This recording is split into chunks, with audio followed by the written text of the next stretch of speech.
잠깐 기도하고요. 우리 같이 예배하도록 하겠습니다.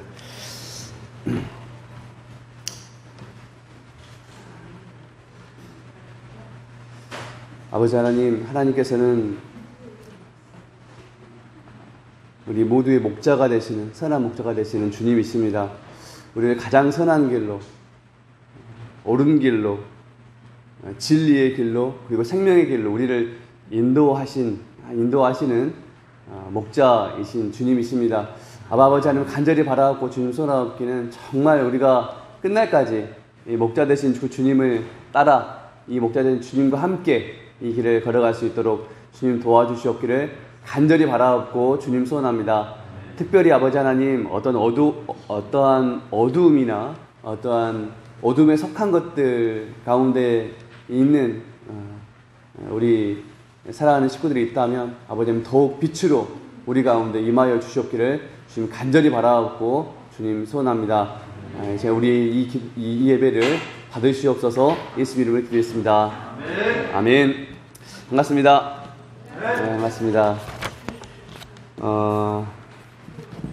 요즘 하나님의 인도하심에 대해서 더 이렇게 많이 생각을 하게 되는데요. 우리가 인도하심 생각했을 때 가장 우리 그 이미지로 이렇게 주신 것 중에 하나가 목자도 있고 하지만 또 주님은 빛이시라는 것인 것 같아요. 그래서 주님 빛이신 그분 때문에 우리가 어떤 어둠이 있더라도 그 빛을 보고 따라갈 수 있는 것 같습니다. 시편 기자는 그렇게 이야기하죠. 주의 말씀은 내 발의 등이고 내 길에 빛이십니다. 우리에게 있는 모든 어두움, 그리고 세상의 어두운 것들, 이런 것들을 주님은 물리치시는 빛이십니다. 우리를 이 빛으로 더욱 채워주시기를 함께 소원하시고 또 기도하시면서 우리 함께 찬양했으면 좋겠습니다. 빛 되신 주 같이 찬양하겠습니다.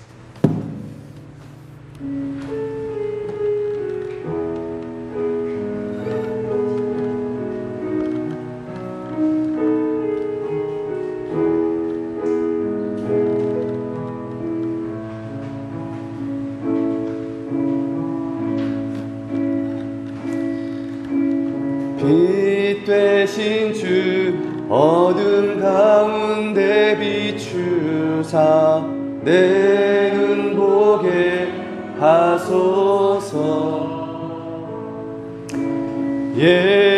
예배하는 선한 마음 주시고 삶 소망이 되시는 빛 되신 주님, 빛 되신 주 어둠 가운데 비추사 내 눈 보게 하소서.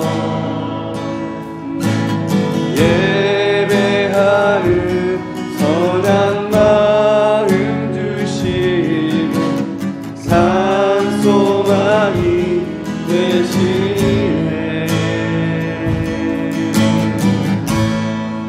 나 주를 경배하리 엎드려 절하며 고백해 주 나의 하나님. 사랑스러운 주님, 존귀한 예수님, 아름답고 놀라우신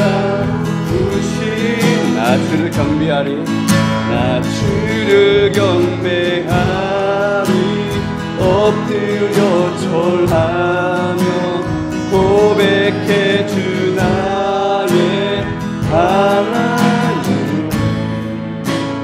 사랑스러운 주님, 존귀한 예수님, 아름답고 놀라우신 주. 만유의 높임을 받으소서. 만유의 높임을 받으소서. 영광 주에 되신 주. 네. 겸손하게 이 땅에 임하신 주.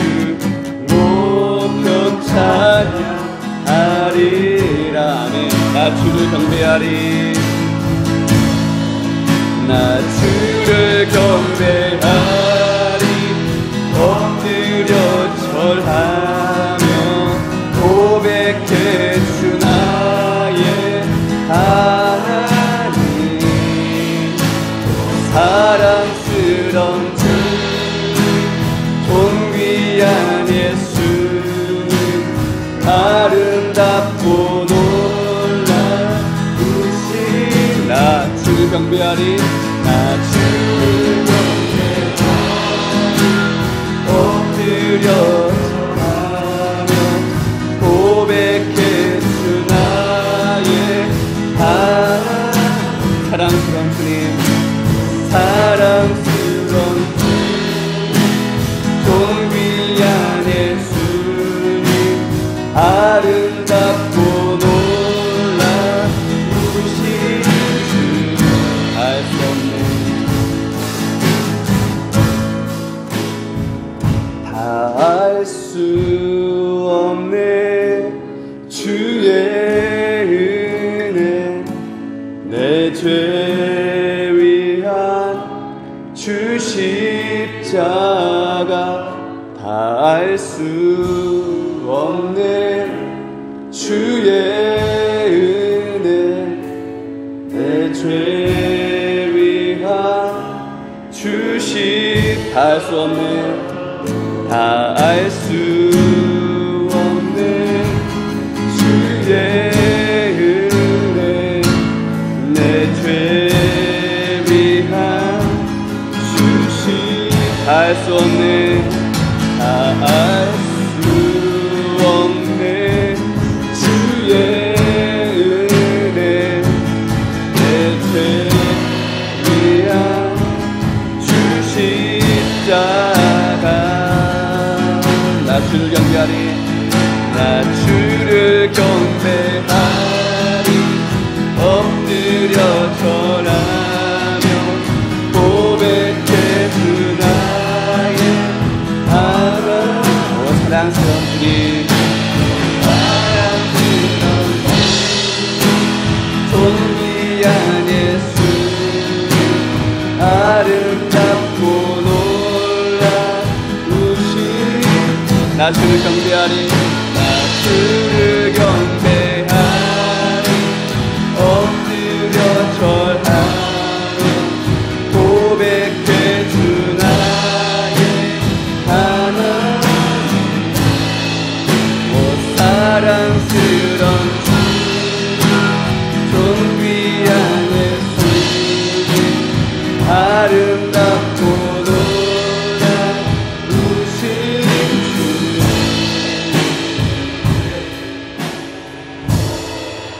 나 주를 경배하리. 엎드려 절하며 고백해 주 나의 하나님. 사랑스러운 주님 존귀한 예수 아름답고 놀라우신. 다시 한번 나 주를 경배하리. 주를 경배하리. 엎드려 절하며 고백해 주 나의 하나님. 사랑스러운 주님 존귀한 예수님 아름답고 놀라우신 주.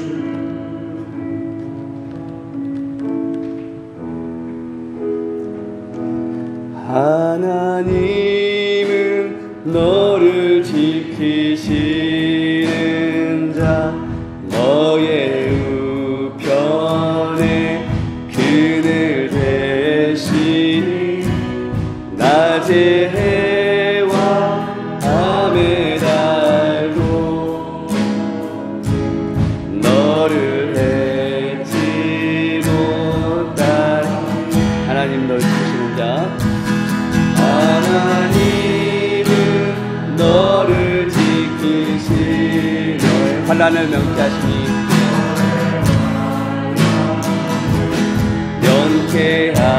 명쾌하시니 그가 너를 지키시리라. 아멘. 너의 주님을 지키시리라. 눈을 들어 산을 보아라. 너의 도움 어디서나 선지시니 너를 만드신 여호와께로다. 하나님은 너를 지키시는 자. 하나님은 너를 지키시는 자. 너의 우편에 그늘 대시니 낮에와 밤의 날도 너를 잊지 못하리. 하나님은 너를 지키시는 자. 너의 환난을 명쾌하시니 그가 너를 지키시리라. 아멘. 너의 주님을 지키시리라. 눈을 들어 산을 보아라. 눈을 들어 산을 보아라. 너의 도움 어디서나 전지지시 너를 만드신 여호와께로. 아멘. 눈을 돌아 산을 보아라. 눈을 들어 산을 보아라. 너의 도움 어디서나 전지지시 너를 만드신 여호와께로. 마지막으로 눈을 들어 하늘 보아라. 눈을 들어 산을 보아라. 너의 도움 어디서나 전지지시 너를 만드신 여호와께로다. 아멘. 아멘. 주님, 우리가 주님을 향해서 눈을 듭니다. 아버지 하나님, 주님은 우리를 도우시는 분이시고 우리를 지키시는 분이시고 우리를 인도하시는 분이십니다. 아버지 하나님, 오늘 또 우리 이 자리 가운데 모인 우리 모든 영혼들 가운데 아버지 빛으로, 더욱 충만한 빛으로 아버지 임하여 주시기를 간절히 기도합니다. 같이 소원하시면서 같이 기도하겠습니다. 주여, 주여. 주님, 우리는 주님이 필요합니다. 우리는 주님이 필요합니다. 임하여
빛이신 주님, 우리 가운데 더욱 충만한 빛으로 임하여 주시옵소서.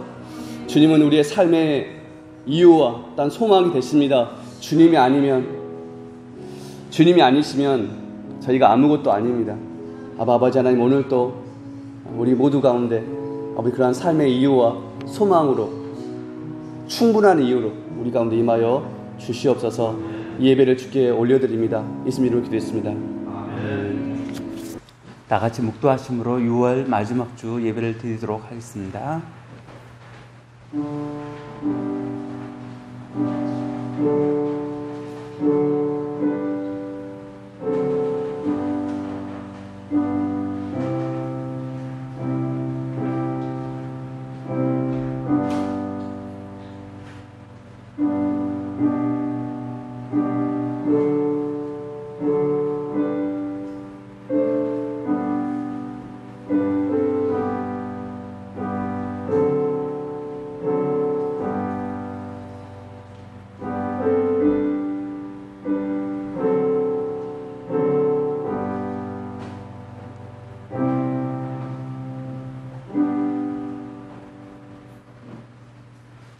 모두 자리에서 일어서 주시길 바랍니다.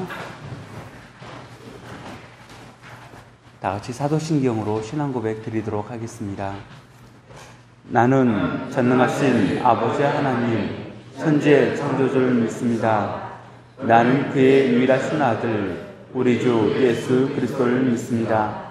그는 성령으로 잉태되어 동정녀 마리아에게서 나시고 본디오 빌라도에게 고난을 받아 십자가에 못 박혀 죽으시고 장사된 지 사흘 만에 죽은 자 가운데서 다시 살아나셨으며 하늘에 오르셔 전능하신 아버지 하나님 우편에 앉아 계시다가 거기로부터 살아있는 자와 죽은 자를 심판하러 오십니다.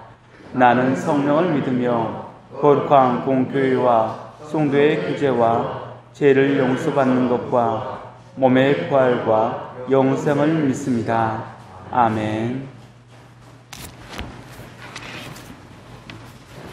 이 시간 찬송가 370장 주 안에 있는 나에게 올려드리겠습니다. 찬송가 370장 주 안에 있는 나에게입니다.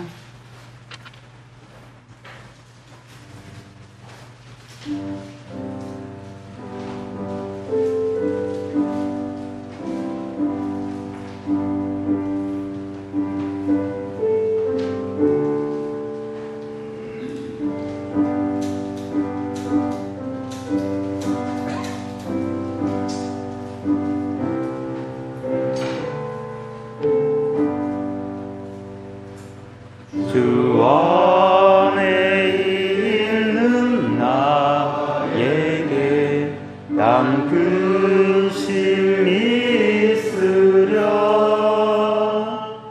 십자가 밑에 나아가 내 짐을 풀었네. 주님을 찬송하면서 할렐루야 할렐루야. 내 앞길 멀고 험해도 나 주님만 따라가리. 그 두려움이 연하여 내 기도 되었고 전날에 한숨 변하여 내 노래 되었네. 주님을 찬송하면서 할렐루야 할렐루야. 내 앞길 멀고 험해도 나 주님만 따라가리. 내 주는 자비하셔서 늘 함께 계시고 내 꿈필 밤을 마시고 늘 채워주시네.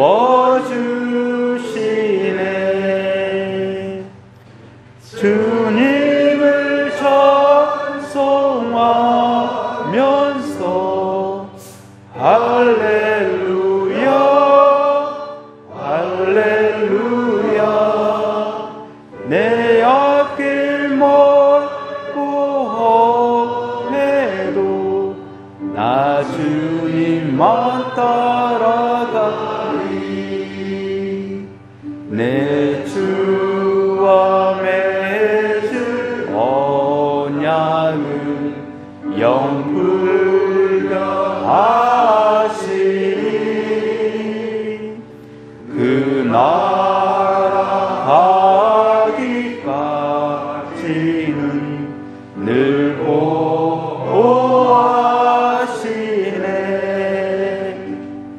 주님을 찬송하면서 할렐루야 할렐루야. 내 앞길 멀고 험해도 나 주님만 따라가리.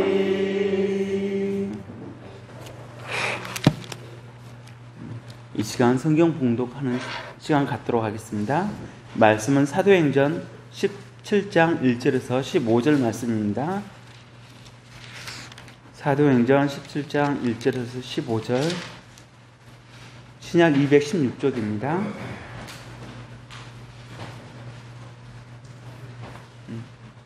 다 찾으셨으면 같이 봉독하도록 하겠습니다. 시작.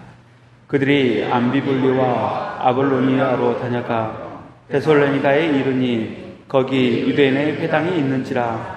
바울이 자기의 관례대로 그들에게로 들어가서 새 안식일에 성경을 가지고 강론하며 뜻을 풀어 그리스도가 회를 받고 죽은 자 가운데서 다시 살아나야 할 것을 증언하고 이르되, 내가 너에게 전하는 이 예수가 곧 그리스도라 하니 그 중에 어떤 사람 곧 경건한 헬란의 큰 무리와 적지 않은 교부인도 권함을 받고 바울과 실라를 따르나, 그러나 유대인들은 시기하여 저자의 어떤 불량한 사람들을 데리고 때를 지어 성을 소동하게 하여 아론의 집에 침입하여 그들을 백성에게 끌어내려고 찾았으나 발견하지 못하며 야손과 및 형제들을 끌고 읍장들 앞에 가서 소리질러 이르되, 생활을 어지럽게 하던 이 사람들이 여기도 이르매 야손이 그들을 맞아 들었도다. 이 사람들이 다 가이사의 명을 거역하여 말하되, 다른 임금 곧 예수라 하는 이가 있다 하더이다 하니, 무리와 읍장들이 이 말을 듣고 소동하여 야손과 그 나머지 사람들에게 보석금을 받고 놓아주니라. 밤에 형제들이 곧 바울과 실라를 베레아로 보내니 그들이 이르러 유대인 회당에 들어가니라. 베레아에 있는 사람들은 데살로니가에 있는 사람들보다 더 너그러워서 간절한 마음으로 말씀을 받고 이것이 그러한가 하여 날마다 성경을 상고함으로 그 중에 믿는 사람이 많고 또 헬라의 기부인과 남자가 적지 아니하나, 데살로니가에 있는 유대인들은 바울이 하나님의 말씀을 베레아에서도 전하는 줄 알고 거기도 가서 무리를 움직여 소동하게 하거늘 형제들이 곧 바울을 내보내어 바다까지 가게 하되 실라와 디모데는 아직 거기 머물더라. 바울을 인도하는 사람들이 그를 데리고 아덴까지 이르러 그들에게 실라와 디모데를 자기에게로 속히 오게 하라는 명령을 받고 떠나니라. 아멘. 이 시간 데살로니가와 베레아 성전하는 주제로 목사님께서 말씀 전해주시겠습니다. 사랑의 아버지 하나님, 이 시간 당신의 사랑하는 자들 이 자리에 불러주셨사오니 아버지 하나님, 저들의 모든 마음을 아시는 아버지 하나님, 저들의 슬픈 마음을 아시는 아버지 하나님, 저들의 고통을 아시는 아버지 하나님, 저들의 모든 의식주와 모든 가정의 문제를 아시는 아버지 하나님께서 이 시간 찬양을 통하여서 이루하여 주시고, 이 시간 말씀을 통하여 하나님의 거룩한 뜻과 거룩한 사랑을 감아가는 시간이 될 수 있도록, 해결받는 시간이 될 수 있도록 하나님이 충만하게 은혜 내려 주시옵소서. 예수 그리스도 이름으로 기도드리옵나이다. 아멘. 할렐루야. 옆 사람 보고 할렐루야 서로 마주보고, 서로 마주보겠습니다. 거리 떨어지고요. 할렐루야 서로 마주보면서 할렐루야. 안 하는 사람 딱 한 사람 있네. 그 사람한테 다시 해야겠어요. 서로 마주보고 시작. 할렐루야. 그 다음에 나를 향하여 내가 손을 놓고 두 손을 놓고 시작. 할렐루야. 왜냐하면 내 속에 성령님 계시니까. 삼창하는 이유가 그거예요. 괜히 삼창하는 게 아니에요. 내 속에 성령님이 당신 성령 하나님을 찬양합니다 속에서 기뻐하실 것을 믿습니다.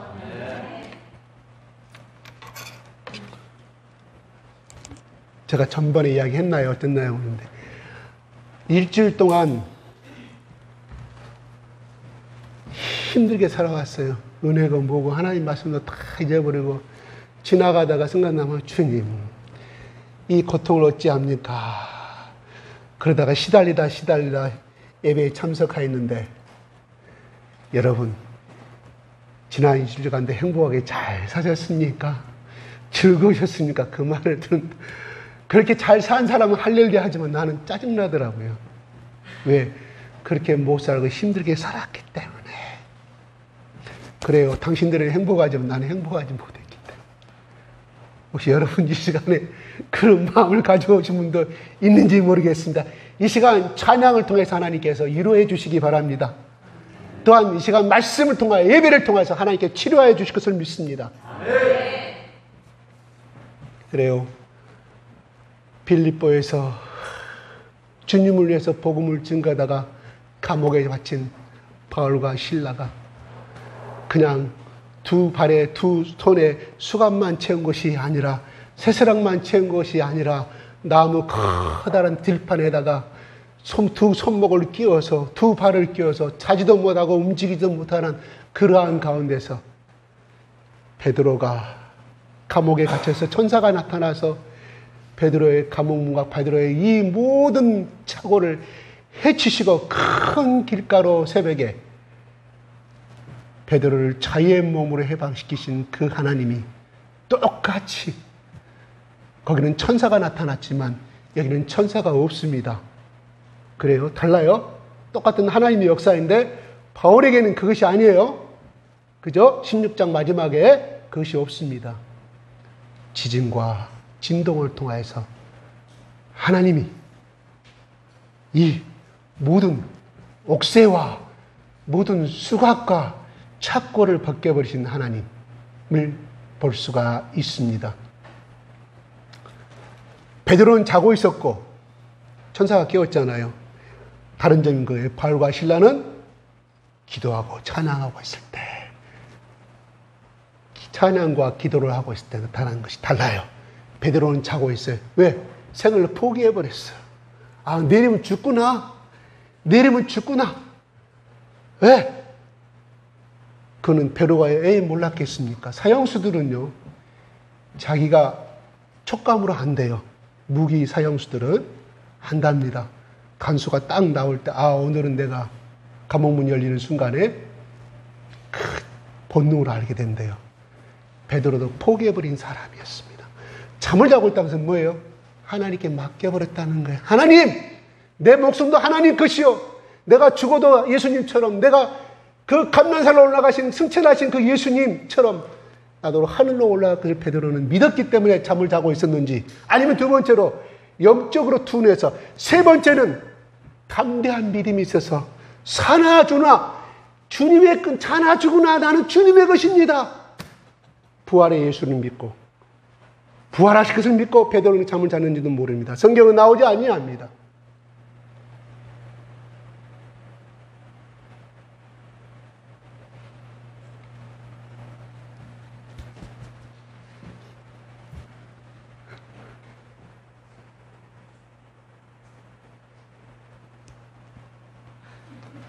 그냥 하랍니다. 뭔 말인지 모르겠습니다.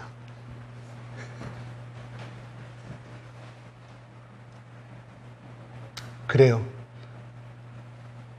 베드로도 살리셨고 그러한 바울과 실라를 하나님이 살리셨습니다. 바울과 실라는 무엇을 느꼈을까요? 바울과 실라가 여기 빌립보에 오고 싶어서, 유럽에 오고 싶어서, 마게도냐에 오고 싶어서 온 건 아니잖아요. 하나님은 누디아를 통하여서 또한 귀신 들린 그냥 평생 동안 그냥 남의 주인의 밑에서 여자가 남의 점이나 쳐주고 귀신 들려서 그 일을 평생 동안 돈 한 푼 못 벌고 살아야 되는 비천한 여인으로 살아야 되는 그 여인, 노예 여인, 그 여인을 통하여서 마지막은 세 번째 결정적인 순간에 바울아, 실라야, 네가 여기에 온 것은 나의 하나님의 뜻이다. 하나님 아버지의 뜻이다는 것을 결정적으로 사람이 행할 수 없는 지하의 그 동굴의 감옥에 갇혔을 때 어떠한 창사도 헤어날 수 없는 그 감옥에서 하나님 그 표적을 통하여서 바울에게 알려주신 것이었습니다. 우리는 병고침을 받고 어떤 기적이 나타나므로 이야 하나님이 고쳐주셨다. 하나님이 축복해 주셨다. 하나님이 로또에 당첨시켜 주셨다고 생각합니다. 하나님께서 주시는 표적이란 말은 우리는 그걸 기적으로 표현하지 아니합니다. 표적이라고 말합니다. 표징이라고 말합니다. 사인, 징조라고 말합니다. 뭐냐? 기적 플러스 알파 하나님의 뜻이 있음을 우리는 표적이라고 말하는 겁니다. 표징이라고 말합니다. 그래서 사인이라고 말하는 것입니다. 바울과 실라에게 하나님은 바울아 실라야 너희들이 여기 오고 싶어서 온 것도 아니지만 억지로 날 통해서 왔지만 이게 바로 하나님이 너에게 주신 나 예수 그리스도가 너에게 주신 하나님의 뜻이란다는 것을 그들은 깊이 느꼈을 거라 이 말이에요. 하나님의 말하는 그 표적을 통하여서 하나님의 음성을 성령님의 감동을 받아서 결국 그 다음으로 어디로 가게 됩니까? 오늘 말씀대로 데살로니가 가게 됩니다. 그런데 그런 표적이 일어나고 간수의 집에서 부흥회를 하여서 모든 것에 한수를 지고 온 가족이 은혜를 받고 예수 그리스도 이름으로 세례를 받고 구원받는 걸 통해서 또 바울은 느낀 게 하나님이 이러한 자들을 선택하시고 예정하셨어. 나 같은 죄인을 통하여 이렇게 구원시키는 거는 기쁨 가운데 다시 감옥에 앉아있을 때 그 소식이 그 다음날 출근한 상관들에게 연락이 됐지 않겠습니까? 그래서 풀어주라고 명령을 내립니다. 밑에 부하를 시켜서 바울은 말합니다. 야, 나는 로마 사람인데 로마 시민권인데 너희들 마음대로 재판도 하지 않고 마음대로 법을 어겼다. 상강에 오지 않은 이상 나는 가지 아니하겠다. 정시로 와서 사과하라. 뭐요? 나 같은 옳다구나. 그 다음날 새벽에 오자마자 그렇게 상강에 나가는 기쁨으로 바울과 실라야 야 우리 승리했다. 빨리 가서 하나님 택하신 자를 우리는 죽어도 복음을 아침에도 복음이요 낮에도 복음이요 저녁에도 복음이요 자나깨나 주 예수 그리스도의 복음을 전해야 한다. 이야 빨리 나가자. 봐라 우리 받지 않나. 여기서 지금 세 명의 영혼이 아니죠. 세 명의 영혼이 아니죠. 루디아 가정까지 몇 명이 기록되지 아니합니다. 또 간수의 가족들 생각해 보십시오. 거기에 일하는 노예들 종들 식구들 다 생각해 보십시오. 이야 하나님이 이러한 자들 구속 적어도 30명 이상은 됐지 않은 생각이 들어갑니다. 이야 또 다른 자를 선택하여 가야 되는데 바울은 가지 아니합니다. 이거 무슨 똥변장인지 모르겠어요. 왜? 다시 마음이 변화해서 다시 가둘 수도 있잖아요. 바울은 담대합니다. 아니 그러면 처음부터 그들이 째찌게 때리기 전에 그것도 째찌게 제일 큰 말 했잖아요. 7가지 가족의 그 새 옷을 달린 가족으로 그것도 옷을 벗긴 채로 그러면 그거 맞기 전에 묶었을 거 아니에요. 태양에다 밧줄로 야 나 로마 시민권자야 나 증이 있어 민증을 보여주면 끝났을 거 아니에요. 근데 바울은 그렇게 하지 아니하고 실컷 얻어 터지고 실컷 고생한 다음에 나가시오 하니까 바울이 민증을 보여주면서 나 로마 시민이군. 니기 상관 오라 그래. 나 안 나가. 너희는 로마에 니기들 나 고소할까 황제한테 가가지고. 그러면 뭐예요? 그 사람들? 그 사람 탐 이거죠 이거. 바울은 이렇게 말합니다. 왜 그렇게 했을까요? 이해가 갑니까? 어느 이해가 가냐고요? 성경에 이렇게 한 번씩 이렇게 인미하고 또 물어보고 하면 성경에 있는 묘미가 발생이 되는 거예요. 아, 그냥 바울이 감옥에 가 찬송과 감옥 찬양하니까 풀려났구나. 아, 그 다음에 대살로니가 갔구나.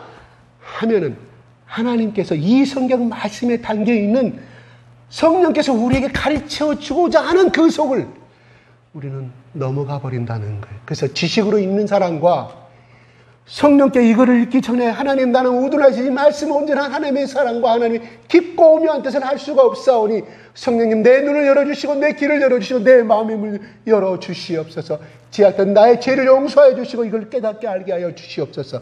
그러한 자들만이 하나님께서 말씀으로 생전에 깨닫지 못한 이걸 말씀 내가 수없이 설교 듣고 전년에 내가 읽었던 말씀인데 그렇습니다. 성경 놓고 있는 자세는 그렇게 달라져야 한다는 것입니다. 왜요? 성경의 말씀은 성령의 감동을 썼기 때문에 성령께서 알려주시지 아니하시며 무슨 성령께서 썼어요? 누가가 썼잖아요. 목사님 말 틀리지 않나요? 그래 틀려요. 누가가 목격한 그 증언과 사실의 팩트 가운데서 누가가 가지고 있는 지정인을 통해서 성령께서 누가의 마음을 움직인 상태에서 그렇게 기록해 만드신 거라 이 말이에요. 생략할 건 생략하고 넘어갈 건 넘어가는 그 마디마디가 성령께서 주시지 않으시면 알 수가 없습니다. 왜요? 왜 그럴까요? 문자는 글자는 얼굴이 없습니다. 얼굴이 없잖아요. 우리가 그 장면을 직접 목격하지 않은 이상은 알 수가 없다는 말이에요. 문자라면 알아야 해요. 그 상황에서 깊이 빠져들지 아니하면 깨달아 알 수 없기 때문에. 그냥 잘한다. 그래 잘해. 아이고 잘하네. 아이고 잘하네. 그 문장을 누가요? 똑같이 썼다고 가정했을 때 여러분은 어떻게 읽으시겠습니까? 그래 잘한다 잘한다는 뭐예요? 비꼬는 말이겠죠. 그잖아요. 잘한다 잘한다. 오, 내 아들 잘한다 그러면 진짜 우리 아들이 사랑스러워서 하는 말 아니겠어? 같은 글자라도 뜻이 다르다 이 말이에요. 헬라어도 이 본문의 원뜻도 그렇다 이 말이에요. 그걸 또 한국어로 번역해 놨으니 그게 누가가 쓴 그 자체 그대로 얼마나 100% 우리가 한글로 번역할 수 있냐요. 이게 왜냐하면 우리가 잘한다는 말도 여러 가지 뜻으로 들이듯이 헬라어 원문도 같은 단어지만 4가지, 5가지, 6가지 쓰는 용어들이 많았다 이 말이에요. 더구나 이 헬라어를 아무리 거기 그리스에 가서 저 히브리의 대학 가서 박사학위를 딴 사람이 이걸 번역했다 할지라도 100% 드러낼 수가 없습니다. 왜요? 그 현장에 있지 않았기 때문에. 제가 전번에 말씀드린 아리랑 부른다고 그래가지고 그 사람이 노래를 큰 소프라노가 애국의 테너가 와서 부른다고 하더라도 우리 한국 사람 당긴 정서를 표현할 수 있냐고요? 몰라요. 우리가 듣기로는 잘 부른다. 그렇죠. 고음이 좋고 박자, 액센트, 디센트 여리게 느리게 빠르게 잘한다. 그렇지만 그 하늘 살아온 80평생 90평생을 살아온 저 간도이가 전반도에서 수없이 고생하고 나라 없는 땅 부모를 따라서 농토를 잃어버리고 거기서 독립운동해가지고 자기 가족을 잃어버린 그 할머니가 부르는 아리랑 곡조는 틀리고 목소리는 들릴랑말랑 소리는 들렸단 말이지만 그 한의 소리는 거기에 대한 감정은 누가 더 깊을까요 하는 것이에요. 마찬가지입니다. 우리가 이 성경의 말씀을 읽으려고 하고 깨달은다고 하면 우리의 지식으로는 알 수가 없다 이거예요. 헬라어를 통달했다고도 알 수가 없다 이 말입니다. 오직 성령께서 2000년 전에 그 세계로 나를 이끌어가지 아니하고 나를 감동해서 주지 아니하시면 우리는 이 말씀을 알 수 깨달을 수 없다는 것입니다. 현재 제가 서 있는 이 자리에서도 마찬가지입니다. 100% 제가 이 말씀들 다 알아서 전한 것은 아닙니다. 그렇습니다. 하나님이 바로 그 속에 바울아, 실라야, 내가 너희를 사용하겠다. 그리고 너희 후회하지 않지. 봐라. 내가 이러기 때문에 너희가 가고자 하는 소와 십자가에 가기를 그렇게 해갖고 네가 말을 듣지 않으니까 내가 마게도냐 한 사람은 환상 중에 너를 통하여서 불렀지 않는 너는 그때서 굴복했지 않느냐. 바울이 이러한 기적과 표적을 통하여서 하나님의 사랑과 성령님의 거룩한 뜻을 알고 그 다음에 스스로가 데살로니가에 넘어간다는 거예요. 그게 빌립보에서 데살로니가는 180km입니다. 약 200km입니다. 200km 몇 리입니까? 몇 리예요? 몇 리입니까? 네? 500리인가요? 맞아요? 100km가 40km입니까? 그래, 맞네요. 500리. 아, 계산이 빠릅니다. 교통편이 다녀요. 그때 소아시아 길로 갔다는 거예요. 그게 로마의 제국이 길을 난 그 8년대의 길을 사용했다. 지금도 그 길이 있다고는 그 돌로 일일이 쌓은 그 길을 통하여서 육로를 통하여서 갔다는 것입니다. 얼마나 힘들었을까요? 그래서 결국은 데살로니카에 이릅니다.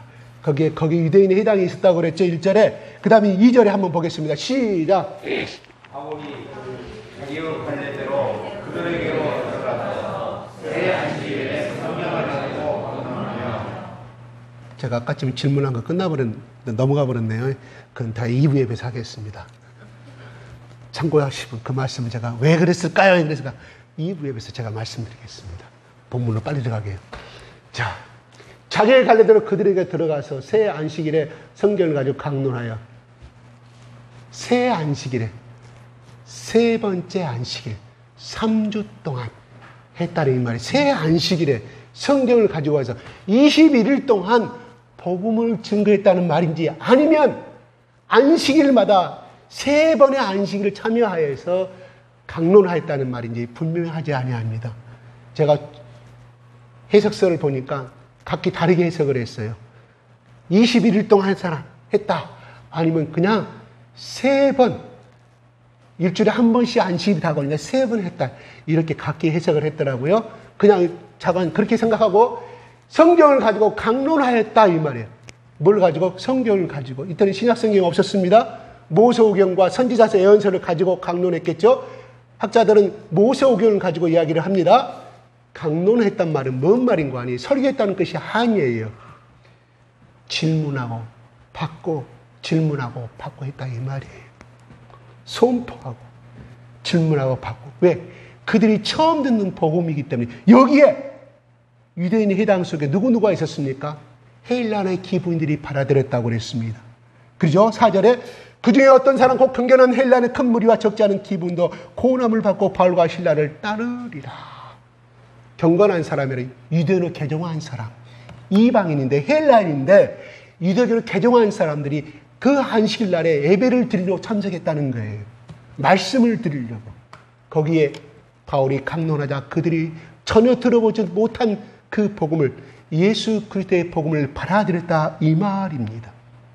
거기에 뭐예요? 유대인들이 받아들였다는 말은 없습니다.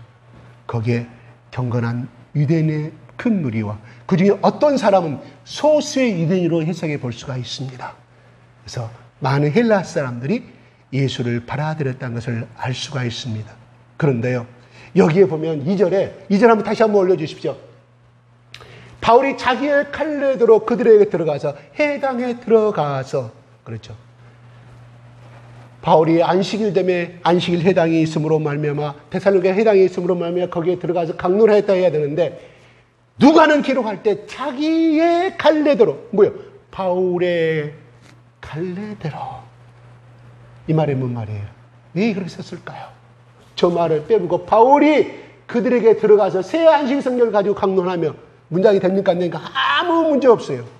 문법상은 아무 문제가 없어요. 그런데 왜 누가는 저거를 특이하게 저 말을 기록해 놓고 있을까요?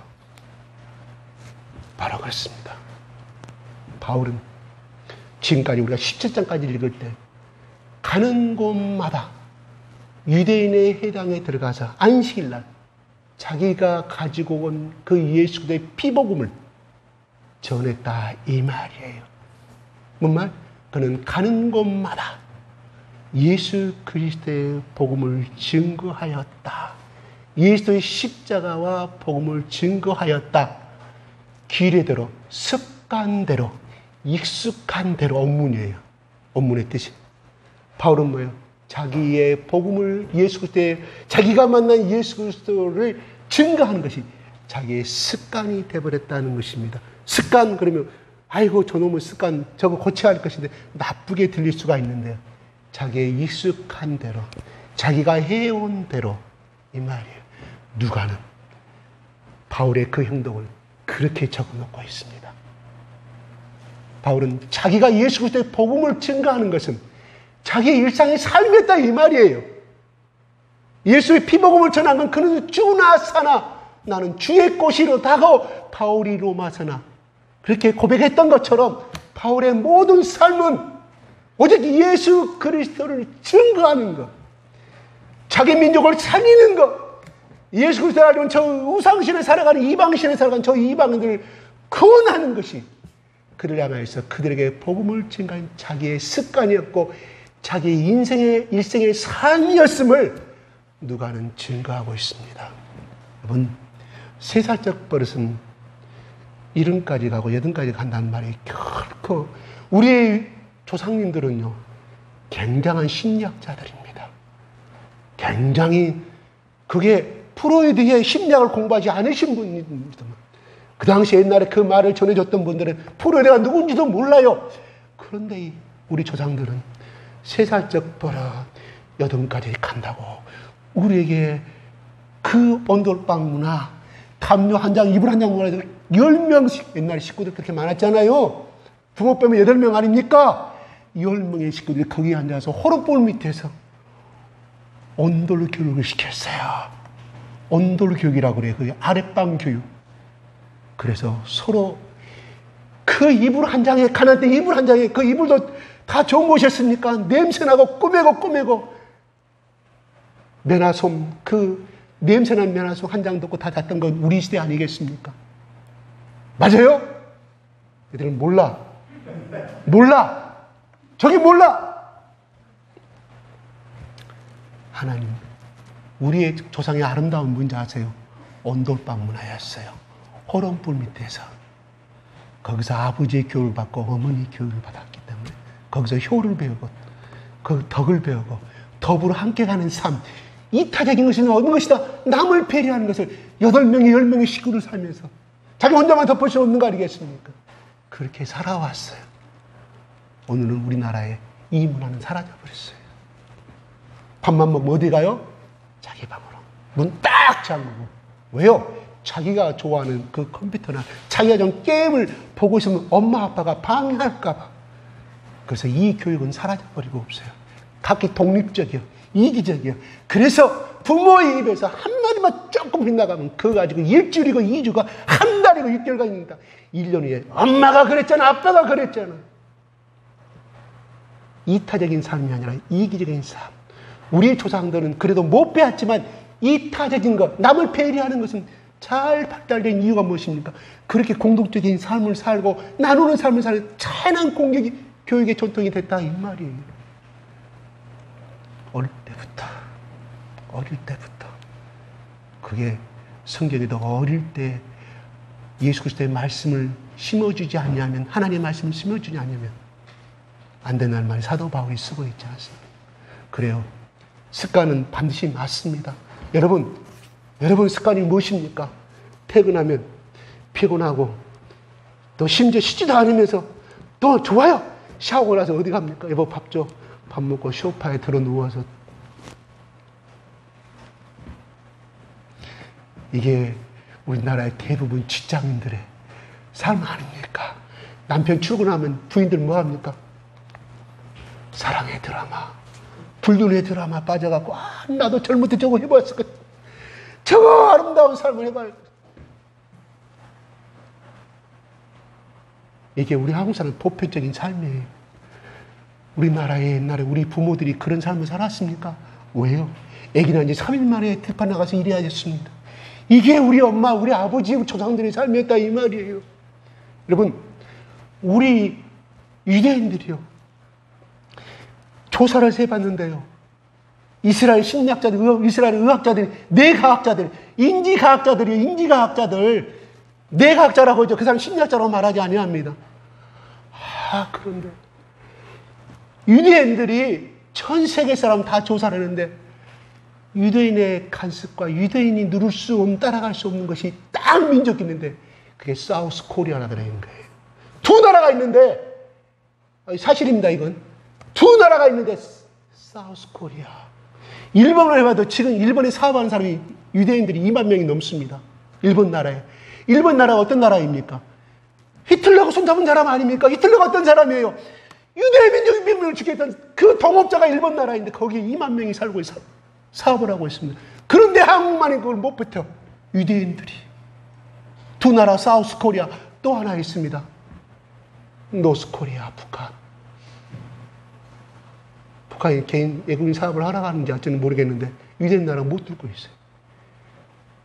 그래서 IQ 조사했더니요, 유대인, 한국 나라가 유대인보다 앞섰다는 통계가 나와 있습니다.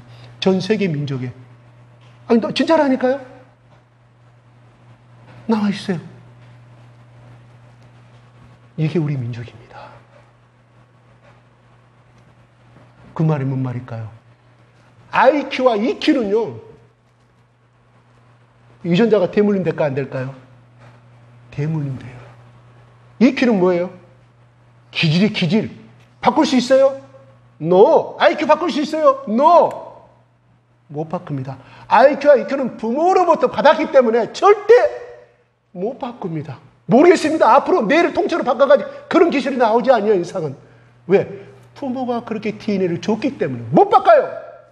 그런데 자식들한테 너는 왜 그 모양이냐? 가해자가 누구예요? 가해자가 부모예요. 왜? 그런 기질을 물려줬지 않아요. 너는 왜 이렇게 못하냐? 왜 영어를 못하냐? 수학을 못하냐? 누구 문제? 부모가 그렇게 물려줬어요. 물론 그렇게 물려줬는데 자기가 노력하지 않고 그건 이해했죠. 그런데 우리는 뭐예요? 그를 바꿔보려고 그래요. 자식들한테. 주었자. 제 말이 아닙니다. 뇌과학자가 하는 말이에요. 절대 못 바꿉니다. IQ와 EQ는 절대 못 바꿉니다. 인정하고 가야죠. MBTI 기질 하나 나오잖아요. 여러분 조사 해봤잖아요. 못 바꿉니다. 그런데 그럼 가해자가 누구입니까? 피해자는 자식 아닙니까? 가해자야. 가해자가 피해자한테 계속 그 자식이 빗나가는 거예요. 또 이 말 잘 들으면 또 나중에 가서 집에 가가지고 목사님 뭐라고 했어? 엄마는 왜 그래 아버지? 이렇게 공격하지 마시기 바랍니다. 성경은 부모를 공경하라고 그랬어요. 율법을 어기는 거. 율법을 어긴다면 뭐라고요? 죽여. 옛날 시골에 자식이 부모한테 저기면 멍석 깔아서 몽둥이 2개 팼지 않습니까? 그게 우리 조상들의 지혜였어요. 지금은 그랬다면 큰일 나죠. 아동학대 감옥에 갑니다. 부모가 자식을 때리고 있는데 119에 신고하면 112에 신고하면 경찰이 와가지고 아버지 잡아갑니다. 아동학대죄로. 이렇게 돼버렸습니다. 참 힘든 부모입니다. 아무튼 그렇습니다. 하나님은 우리가 그렇게 태어났음에도 불구하고 중요한 것은 벨기에 과학자가요. 벨기에 뇌과학자가 우리 한국의 뇌과학자 이렇게 말을 해요. 학자한테. 우리나라에 여행 왔는데 관광 옷차림으로 오는 사람들이 있는데 그게 다 한국 사람인데 그러나 그 사람들을 하는 것은 노동자 차림이다. 하는 행동이 노동자다. 뭔 말이고 여기서 벨기에로 여행을 가면 유럽 여행을 가면 우리 한국 사람들이 그 얼굴 보고 단 비싼 등산복을 입고 새벽 4시 5시면 어슬렁 CCTV 보면 아니 무슨 도둑놈이 무슨 미친놈들 하는 거 다 한국 사람들이라 이거예요. 그래서 벨기에 과학자가 한국말이 가지고 있는 것은 뭐냐? 부지런성이다. 근면성이다. 성실. 이게 너희 나라를 일으키는 원동력이라고 그렇게 농담 아닌 농담을 하더래요. 벨기에 갔더니 우리나라 과학자가 그건 맞죠? 여러분, 늦잠 자는 것은 여러분의 부모가 DNA 물려준 거 아닙니다. 자식들이요, 잘 깨달아 주십시오. 부모가 물려준 것은 새벽에 아침에 일찍 일어나는 거, 새벽 기도하는 거, 아침에 일찍 일어나서 밥하는 거, 그거를 배우십시오. 엄마 아빠의 잘못된 것만 배우지 마시고 그것도 배우라 이 말이에요. 그건 물려준 거잖아요. 부모한테 손가락질하지 말고 그렇게 새벽에 일어나서 말씀 보라는 거 아니에요. 공부하면 되죠. 왜? 엄마는 일어나서 자식들 먹이 살려고 새벽 준비하고 반찬거리 준비하고 하지 않습니까? 자식이 할 일은 뭐예요? 부모가 돈 주니까 자식은 해야 할 거 아닙니까? 학생은 공부하는 거잖아요. 배울 학자, 학생. 그렇습니다.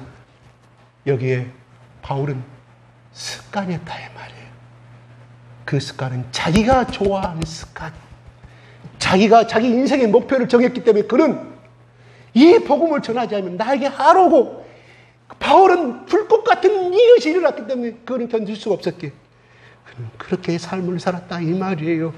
바로 전에 빌립보에서 죽을 뻔했던 그 바울은 데살로니가 오자마자 해당을 차려서 자기의 기대대로, 누가는 이 글을 쓸 때 어떻게 썼을까요? 바울 사도요, 좀 쉬었다 합시다. 당신 상처가 아직도 아무렇지도 않았고 옷은 다 찢어지고 행색은 다 그렇게 길거리 다니는 그러한 방랑객의 수준의 얼굴이 아니겠습니까? 옷차림이. 그러한 옷차림과 그러한 이런 힘으로 그를 또 들어갑니다. 자기를 돌아보지 아니합니다. 그래서 헬란의 큰 무리와 적지 않은 기부인도 고난을 받고 바울과 실라를 따르니 그중에 어떤 사람, 그 어떤 사람 누구냐? 경건한 헬란의 큰 무리, 기부인들 그 당시에 상중사회 사람들이 엄청나게, 여기서 유대인들이 해겠다는 말은 없습니다. 거기에 그 해당에 유대교를 개종한 사람들이, 많은 헬란들이 있었음을 우리는 알 수가 있습니다.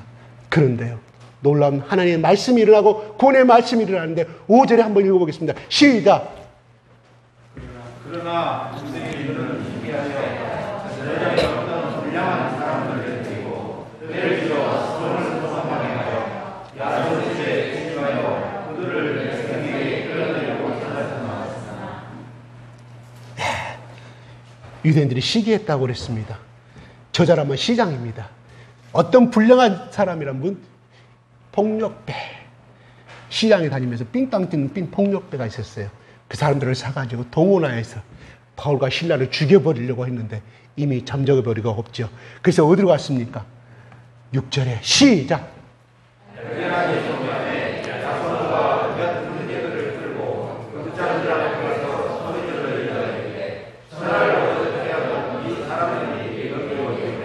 예, 야손과 몇 형제들을 끌고 읍장들이랑 그때 당 행정장관, 그 당시에 데살로니가 6명 정도 있었다고 그래요. 데살로니가는 사실은 마게도니아 왕이 정복했던 땅이었어요. 유럽의 땅이었고, 거기에 나중에 로마 제국 때 기원전 42년에 이 데살로니가를 점령한 로마의 속국이었다 이 말이에요. 그러면 데살로니가 이름은 어떤 이름이었냐면, 마게도니아의 그 사이에 마게도니아 여동생과 결혼을 했던 왕이 있었습니다. 그 왕의 부인이, 마게도니아 이복 동생 부인의 이름이 데살로니가였어요. 그래서 이 도시를 데살로니가가 계획된 도시였습니다. 번창한 도시였고, 바울이 여기를 들어갔을 때는 무역의 도시였고 20만 명이 살고 있던 아주 번창한 도시였습니다. 아마 바울은 마게도니아의 수도, 제2의 수도인 이 도시를 가면 분명히 해당이 있을 것이고 많은 유대인이 있을 것이고 그 다음에 많은 헬란이 있을 것이다는 바울은 계산했는가는 모르겠습니다. 자기가 생각한 대로 여기서 많은 역사가 이루어졌고, 결국 이 사람들이 발견하지 못하자 어떻게 정보를 알았는지 야손과 그 형제들이란 말이에요. 야손의 식구들을 말한 것이 아니라 야손과 예수 그리스도를 믿는 그 집에 쫓아가서 그들을 잡아가지고 행정장관에 재판을 해달라고 말합니다. 분풀이를 하는 거죠. 찾을 수가 없으니까. 그래야 해서 천하를 어지럽게 하던 이 사람들이 이 집에도 이르렀다. 그들이 이르렀다. 지금 우리가 못 찾고 있는데 그 말이 뭔 말이에요? 천하란 말은 하늘과 땅과, 우리 그대로 해석하면 하늘과 땅이 아니라 로마 제국을, 로마가 점령하는 모든 지역을 어지럽게 하던다. 그러면 7절에 말합니다. 시작. 야손이 그들을 찾아들였도다. 이 사람들이 다 가이사의 힘을 거역하려 하는데 다른 임금 곧 예수라 하는 이가 된다. 그들을, 야손이 뭐예요? 누디아처럼 자기 교회를 제공했다 이 말이에요. 그래서 그 야손의 집에 머물던 자들이 여기에 데살로니가 모든 국민들을 선동이 아니죠. 로마의 왕이 아닌 또 다른 임금이 있다. 그래서 그 사람을 예수라고 전하였다. 이 말은 뭔 말이에요? 왜 그렇게 했을까요? 로마의 황제가 아니라고 말은 바울은 그렇게 전했을까? 아닙니다. 우리 구약시대에 예언했던 진정한 메시아는 예수라만을 증거하였지 로마 제국의 황제가 왕이 아니라고 말하진 아니했다 이 말이에요. 그 사람들은 뭐예요? 정치적인 모략을 끌어간다 이 말이에요. 그러니까 읍장들이 놀래 가지고 어때요? 소동하여 모든 6명의 읍장들이 와서 난리를 왜? 자기들 모각이 달아날까 봐. 그 당시에 로마는 모든 종교를 인정했습니다. 그리스의 그 헬라 종교도 인정했고 이방인 종교도 다 모든 우상 종교를 인정했어요. 또한 그들이 또한 예루살렘에 하나님의 성전을 모셔 여호와 하나님 모셔 다 인정했어요. 그거는 자체적으로 다 인정했지. 단 중요한 것은 독립운동을 한다거나 로마의 황제에 거역을 하고 로마의 법률에 세금을 걷어들이는 반대를 하는 사람들은 여지없이 사형을 처했다면 무거운 형벌을 달했습니다. 그래서 그들은 바울과 실라의 그 모든 것을 이 사람을 잡아넣기 위해서 그렇게 읍장들에 가서 모략적으로 정치적인 선동을 통해서 이루었다 이 말이에요. 그렇죠. 오늘날 뭐 이렇게 하면 뭐예요? 빨갱이로 몰아보듯이 똑같다 이 말이에요. 그런 식으로 했다 이 말입니다. 그래서 그들이 놀래가지고 그러니까 여기서 야손이 몇 시간을 갇혔는지는 모르겠지만 야손과 그 나머지들에게 보석금을 받고 놓아주니라. 여기는 돈을 줬다는 말이 있고요. 두 번째는 각서를 샀다. 다시는 바울과 실라를 우리 집에 받아들이지 않겠다. 다시는 만나지 않겠다고 그렇게 썼다 이 말이. 그래서 풀려났습니다. 풀려났는데요. 그래서 이것이 데살로니가에서 있었던 이야기로 끝을 일말을 맺습니다. 데살로니가의 중요한 것은 이 야손과 이 형제들이 끝까지 바울과 실라가 어딘지 몰랐을까요? 바울이 어딘지 몰랐을까요? 알았지만 불리를 감당하고 입을 다물었다 이 말입니다. 이 야손은 그렇게 했다는 기록은 누가는 기록하지 않았지만 그가 예수 그리스도를 믿지 결과적으로 3주 동안 가정합시다. 믿은 지 20일밖에 안 됐어요. 그런데 이 야손이 히브리 사람인지 헬라인이 기록되지 아니합니다. 그러나 야손은 히브리 이름이기 때문에 학자들은 그가 유대 종교를 가진 예수 그리스도를 믿은 사람이라고 이렇게 해석을 합니다. 성경은 나오지 아니하였기 때문에 우리는 알 수가 없습니다. 중요한 건 야손은 믿음의 중심을 지켰다. 자기가 살기 위해서, 자기가 보석금을 내지 않기 위해서 그냥 입만 벌리면 끝나지 않겠습니까? 자기는 그냥 나는 환영하지 않은 그들이 와서 있기 때문에 어쩔 수 없이 배고파 있기 때문에 해준 것밖에 없다. 그러면 네 죄를 받기 위해서 너는 빨리 이실 씻고 하라만 끝났어요. 야손은 그들의 야합하지 아니하였습니다. 그들을 살리기 위해서 믿음의 중심을 지켰다 이 말이에요. 각서는 썼지만 그래서 야손은 나중에 로마 세대 동락합니다. 자기의 동역자로서 하나님이 야손에게 말하면 제가 로마서 말씀이 기억이 안 나요. 다음에 2부 때 제가 말씀드릴게요. 그래서 이 야손은 그때 바울에게 예수 그리스도를 만남으로 말미암아 그게 마지막 만남이었으면 나중에 어때요? 떠나갑니다. 그저 아덴으로 보내버려요. 밤에 몰래 해가지고 먼저 배를 타고 아테네로 도망가 버립니다. 그게 바울과 야손의 마지막 만남이었습니다. 빌립보서는 이렇게 기록합니다. 데살로니가 전서는 이렇게 기록합니다. 한번 제가 준 거 올려보십시오. 시작. 너희의 믿음의 역사와 사랑의 수고와 우리 주 예수 그리스도에 대한 소망의 인내를 우리 하나님 아버지께서 끊임없이 주시니. 바울이 로마의 감옥에서 쓴 편지, 데살로니가 교인들한테. 오늘 지금 우리가 읽은 이 데살로니가 교회, 그 교인들에게 쓴 편지예요. 만 세월이 흐른 다음에 데살로니가 교인들의 너희의 믿음의 역사와 사랑의 수고와 우리 주 예수 그리스도의 소망의 인내를 우리 아버지 하나님 끊임없이 기억하면 너의 믿음과 너의 사랑과 너의 소망의 인내를 우리 아버지 하나님 끊임없이 기억하면 뭐예요? 끊임없이 하나님 앞에 기도했다요. 하나님, 저들을 고난과 믿음의 역사란 뭔 말이에요? 또 인내란 뭔 말입니까? 핍박과 고난을 참아냈다 이 말이에요. 누가? 그 3주 동안 전한 복음이 그들의 끝뿌리가 되어서 통통한 믿음의 뿌리가 되어서 그렇게 행하고 있었음을 바울은 나중에 디모데를 통해서 알게 됩니다. 그 소식을 듣고 쓴 편지가 그거예요. 얼마나 그들의 이 데살로니가 유대인들의 핍박 앞에서 굴하지 아니하고 끊임없이 믿음의 중심을 지켰는가를 여기서 간단하게 말해서 믿음, 사랑, 그 다음에 소망이 나옵니다. 그래서 고린도서 6장 3절에 믿음과 소망과 사랑 중에 바로 데살로니가에서 쓴 데살로니가의 교인들에게 쓴 그것이 함축된 고린도서로 나온다 이 말이. 참으로 아름다운 교회가 됐다 이 말입니다. 정말로 놀라운 아름다운 사람들입니다. 또 그 다음 절 제가 좀 올려보시겠습니다. 시작.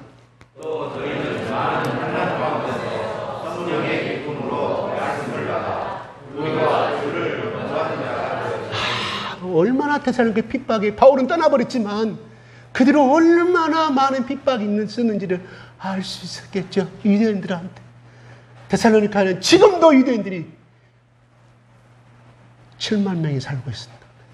그때 그 후손들이 예수를 안 믿는 후손, 거기에 얼마나 많은 사람들이 20만 명의 많은 사람들이 유대인들이 살고 있었을 것이다. 그래서 데살로니가 사람들 그렇게 핍박을 받았을 것이다.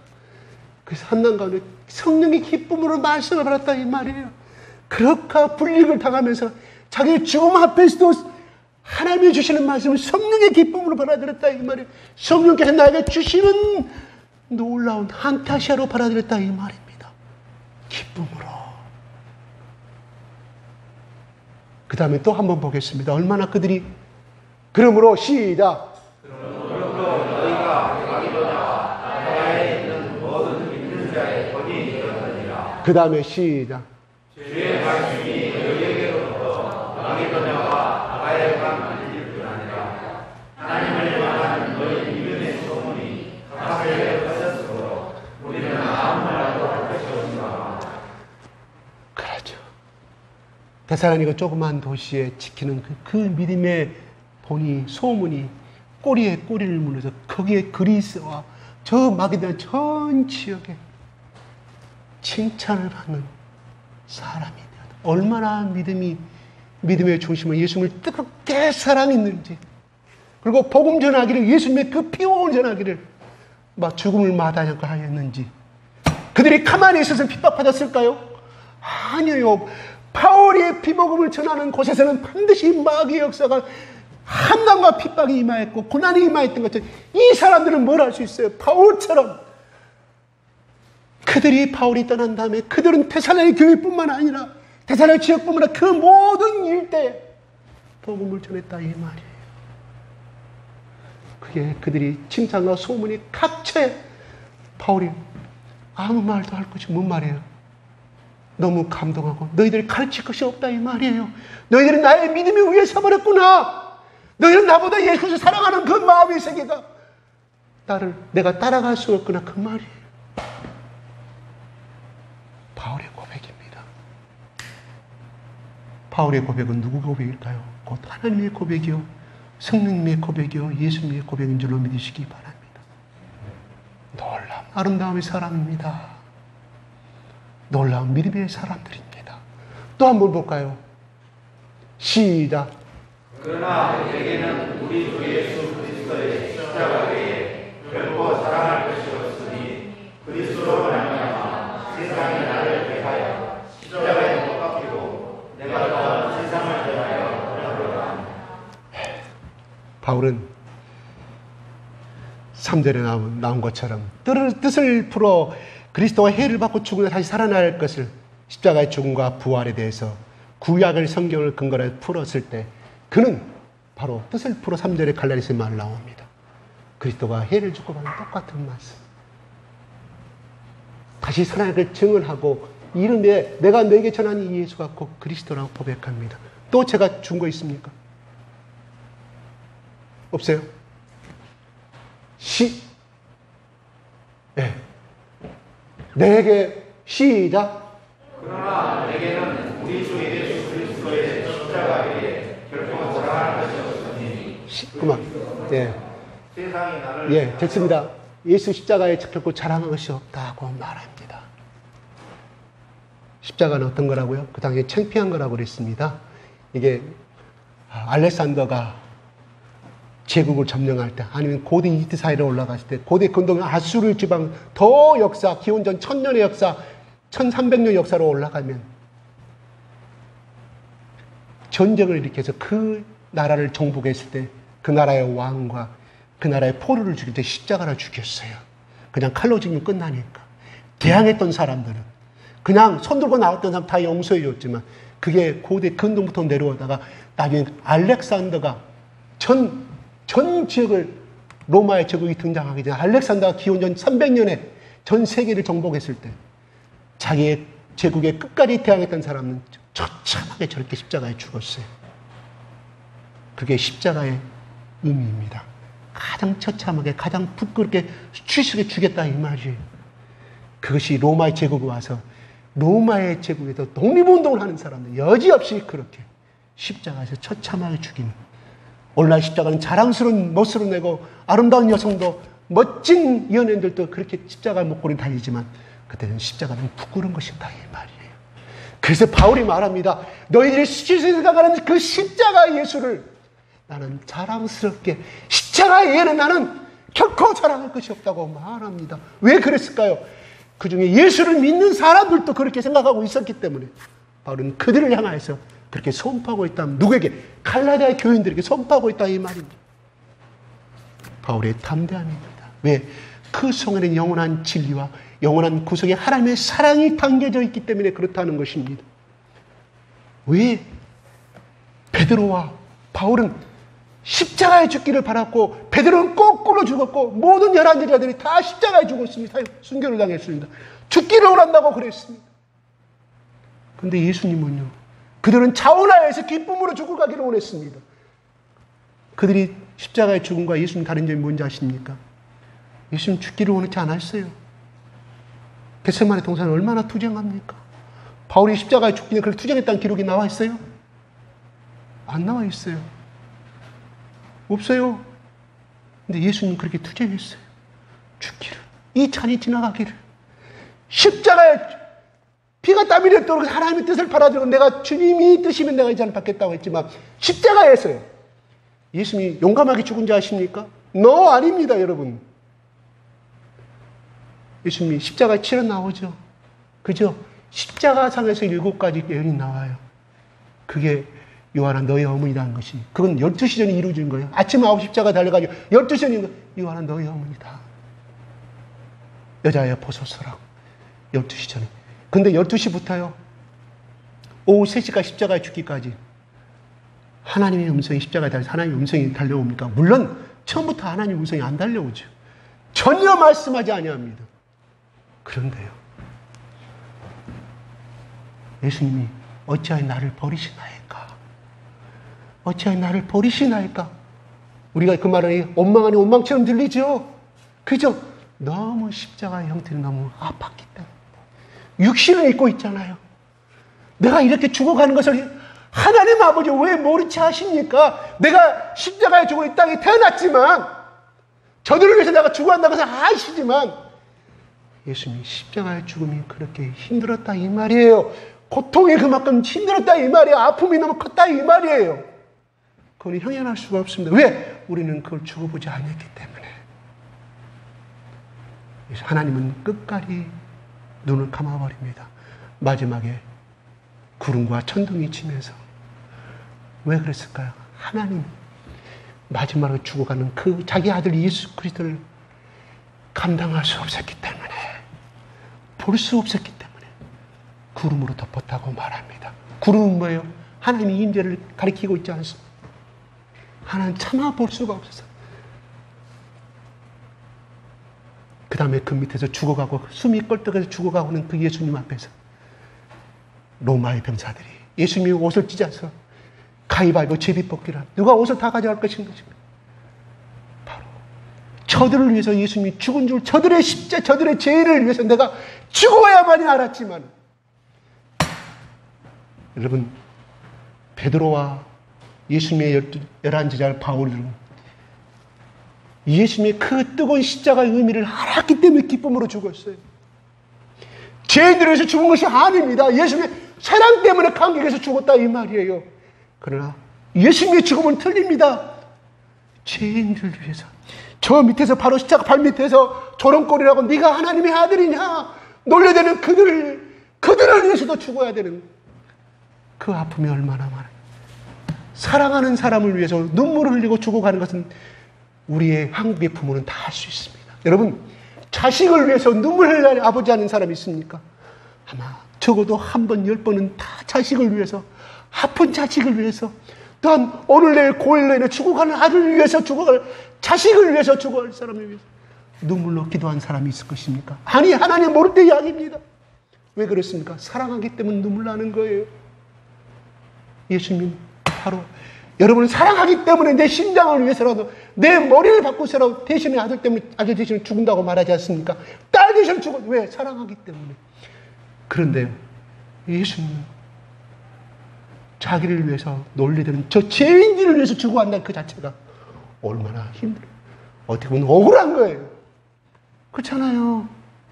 억울하잖아요. 인간적으로 따졌으면 그렇다 이 말이에요. 그래서 힘든 것이었다 이 말이에요. 왜? 하나님 주신 자기 사명이기 때문에. 그래서 그 죽음이, 십자가의 죽음이 힘들었다 이 말입니다. 억울한 매는, 여러분 자식들 10가지 9가지 잘못했는데 한 가지로 인해서 잘못한 것이 없는데 때릴 때 여러분 자식들은 뭐라고 합니까? 나는 이거 안 했다고, 엄마가 나 이렇게 때렸다고 그러지 않습니까? 예수님도 그러신 분이라 이 말이에요. 왜? 인성을 잊고 있기 때문에. 얼마나 힘들었겠냐 이 말. 그러나 죄는 예수님이 전부 다 자기를 놀리고 자기를 향하여서 피뱉고 조롱하는 저들을 향해, 저 앞에서 지금 막 손가락 잡는 저 유대인들, 대사장들의 그 모든 짓지 않으심들을 위해서 대신 죽어야 되는 그 억울한 말씀, 여러분 생각해 보신 적이 있을까요? 예수님은 사랑의 아들이고 그렇기 때문에 당연히 인류 죄를 짊어지 대신 짊어가니 운명이었기 때문에 죽었을까? 기쁨으로 죽었을 것이다. No, 아닙니다. 죄 없이 죽어야 하기 때문에, 억울한 죽음을 당하기 때문에 예수님 십자가의 죽음이 힘들었다 이 말이에요. 베드로는 기쁨으로 죽었어요. 바울도 기쁨으로 죽었어요. 그 예수의 사랑을 알았기 때문에 그는 그렇게 기쁨으로 죽었다 이 말입니다. 이게 예수를 만난 사람과 안 만난 사람의 기준의 차이입니다. 자식을 위해서 눈물을 흘려보지 않은 사람은 부모의 자격이 없다고 생각합니다. 그러나 예수님은 인류의 모든 죄를 위해서 눈물로 기도하였고, 예루살렘의 딸들아 나를 위하여 울지 말고 너희 자식들을 위하여 울으라고 울었던 예수님의 그 울음소리는, 그 울음은 사랑이었습니다. 여러분, 우리 교회를 위해서 눈물로 울어본 적이 있습니까? 우리 교회가 힘들고 빠져질 때, 쪼개지려고 할 때 눈물로 이 교회를 지켜달라고 기도한 적이 있습니까? 그런 사람은 예수를 깊이 만난 사람입니다. 예수를 깊이 만난 사람이라고 저는 생각합니다. 하나님, 우리 교회가 어떻게 세워진 교회인데 아버지 이렇게 쪼개져야 되겠습니까? 눈물로 기도한 사람은 예수 그리스도의 사랑을 만난 사람이라고 저는 생각합니다. 그러나 나는 이 교회가 아니고 떠나버리고, 그래 너희들 잘 먹고 잘 살아라고 떠나버리고, 그 나름대로 이유는 있겠지만 하나님은 바로 그 예수의 사랑을 아는 사람, 이 교회를 눈물로 흘려본 사람은 예수의 사랑을 아는 사람이기에 하나님이 그런 자들에게, 그런 사람들에게 복을 주지 않겠습니까? 그래, 내가 피로 눈물, 피의 십자가로 세운 이 교회를 지키기 나를 위해서 눈물로 기도하였구나. 복을 주실 줄로 믿습니다. 바울이 전한 복음 이거라 이 말이에요. 마치겠습니다. 아버지 하나님, 바울과 실라가 그런 핍박과 고난 가운데서 아버지 복음을 증거하고 그들 앞에 믿음의 본을 벌고 너희들의 믿음의 역사와 너희들의 인내와 너희들의 소망이 어떤 것인지 그를 알았기, 그들을 로마의 감옥하에서 너희들의 그 믿음의 소식과 어떻게 믿음을 중심을 지키고 어떻게 이 피복음을 전하고 이 십자가의 죽으신 그 예수의 사랑을 전하고 있는가를 마게도냐 저에게와 저 모든 유럽에 너희들의 소문이 전하지, 내가 너희들의 믿음의 세계를 받고 너희들의 그 고난과 핍박의 속에서 예수의 사랑을 지키는 그 예수의 십자가의 사랑 앞에서 눈물을 흘려 기도하는 그 믿음 앞에 나는 너희들에게 할 말이 없다고 고백하시는 바울의 고백은 예수 그리스도의 사랑의 고백이요 성령님의 고백이요 우리 아버지 하나님의 사랑인 고백인 줄로 합니다. 아버지 하나님, 우리도 아버지 하나님 이런 데살로니가 교회처럼 우리 교회를 지켜서 눈물로 기도한 사람들이 있습니다. 아버지 하나님 또한 예수의 사랑을 지키기 위하여 지금도 눈물로 기도하는 사람들이 있습니다.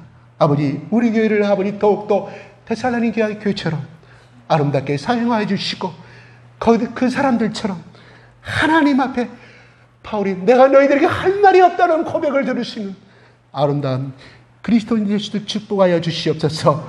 예수 그리스도 이름으로 기도드리옵나이다. 아멘. 네, 귀한 말씀 감사합니다.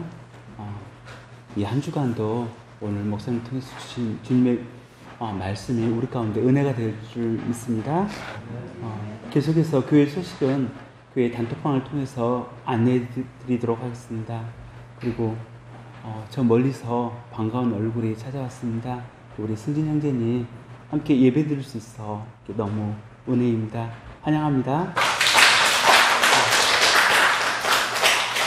모두 자리에서 일어서 주시길 바랍니다. 주기도문 찬송가 635장 올려드리겠습니다.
목사님께서 봉기도와 축도해 주시겠습니다. 지금은 우리 주 예수 그리스도의 은혜와 크신 하나님의 사랑과 성령님의 감동 감화하심이 데살로니가 교회처럼 믿음의 중심을 지키고 인내에서 소망을 바라보는, 또한 그렇게 성령의 기쁨으로 받기를 결단하는 우리 모든 교회들과 영원토록 함께 계시옵소서.